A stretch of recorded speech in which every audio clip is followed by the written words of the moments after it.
It's your day. You know what? I can't even be mad. I can't even be mad. Here we go. I can't even be mad. There is one man in sports you do not bet against. Thomas Edward Patrick Brady Jr., who now has more rings than any NFL franchise.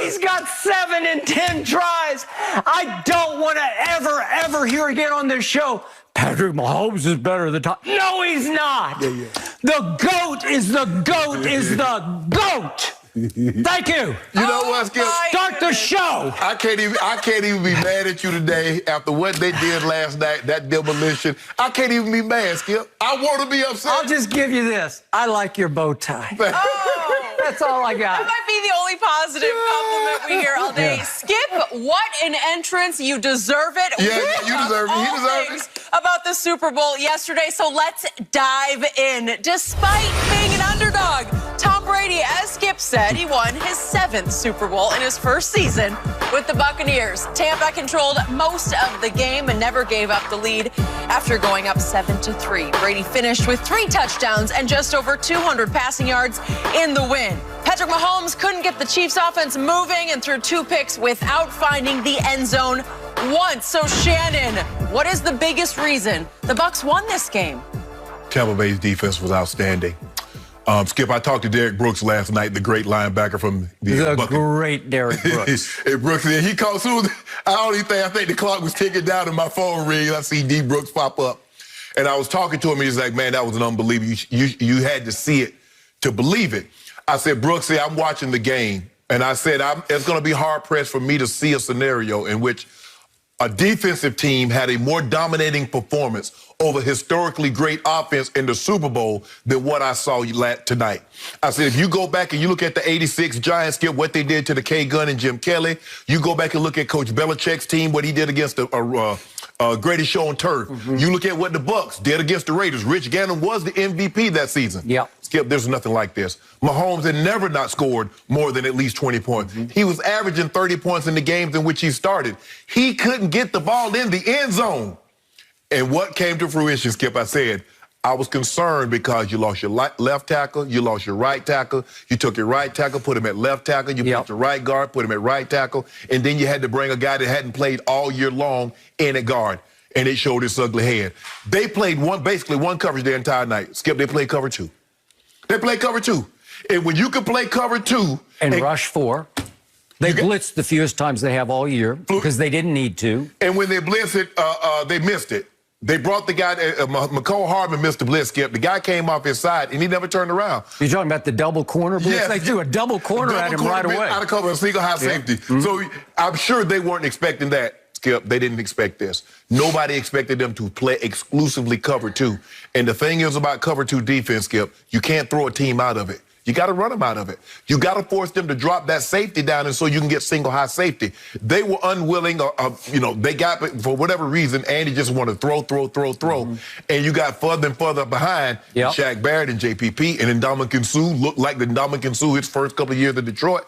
He started collapsing the pocket. They let those 2 inside linebackers float to the football, and it was good night, Irene. They did a great job. They got physical at the line of scrimmage knowing I got help over the top, so if I get beat, you're not getting deep because I got 2 deep safety shell. Skip, the defense was outstanding.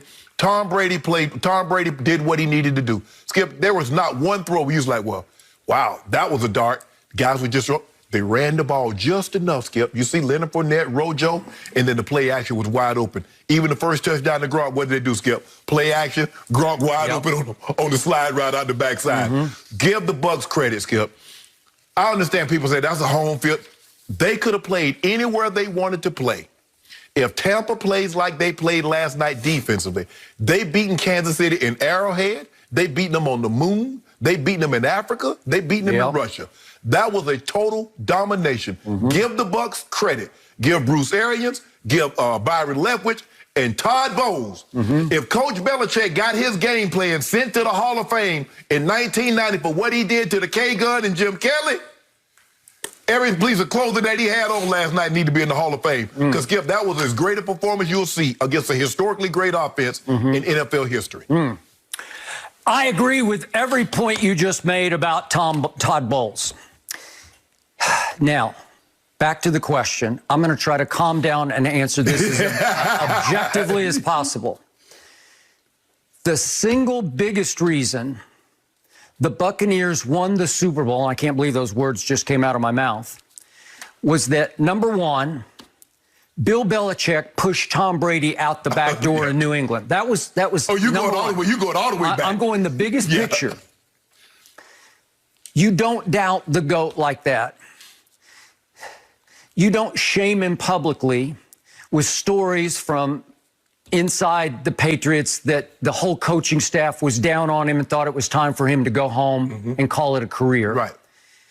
And then number two, out of nowhere, only 10 months and 14 days ago. Think about that. It was only 10 months and 14 days ago. Tom Brady shocked not just the NFL world, he shocked the sports world. He chose Tampa Bay, the Succaneers, who had the worst winning percentage for a franchise in all of sports.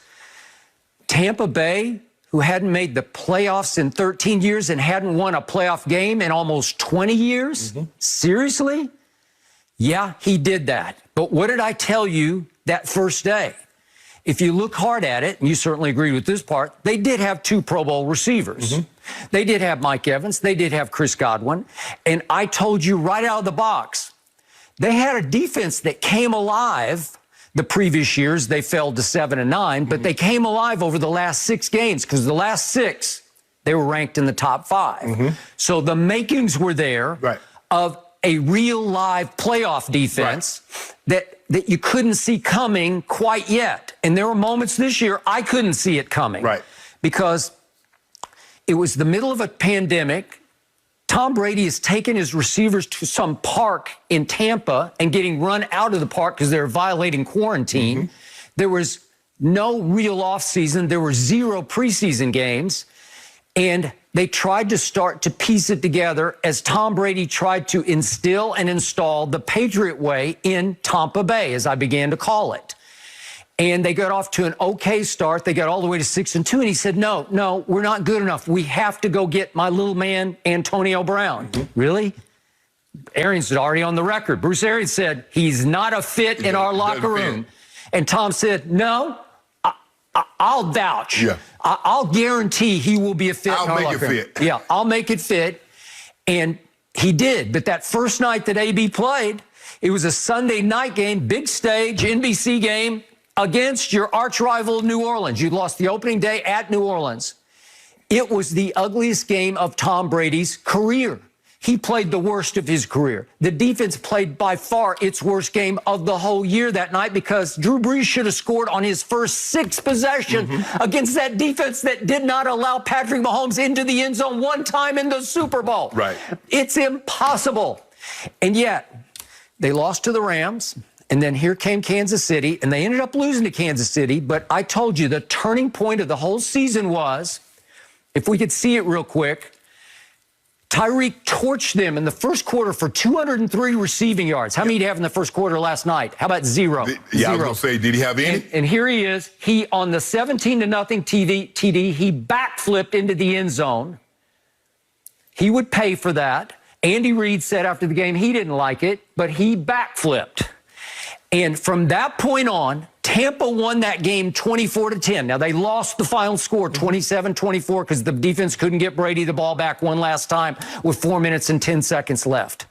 But that ignited into their bye week a team that started to take off. As I said, Brady started to bring that team to a boil. And what did they add in over the bye week? A little motion and a little of what Tom Brady feasted on in New England, a little play action. Because they were featuring more of the run. They got Leonard Fournette more involved in the game. And all of a sudden, last night, he was 10 of 13 for 139 yards on play action. He was lethal. All of his touchdowns came on play action. Because what could they do, Skip? All of a sudden, they could run the ball, and you got to drop Honey Badger down. You got to drop one of those safeties down. And now you got Mike Evans running across the route, Skip. He's wide open.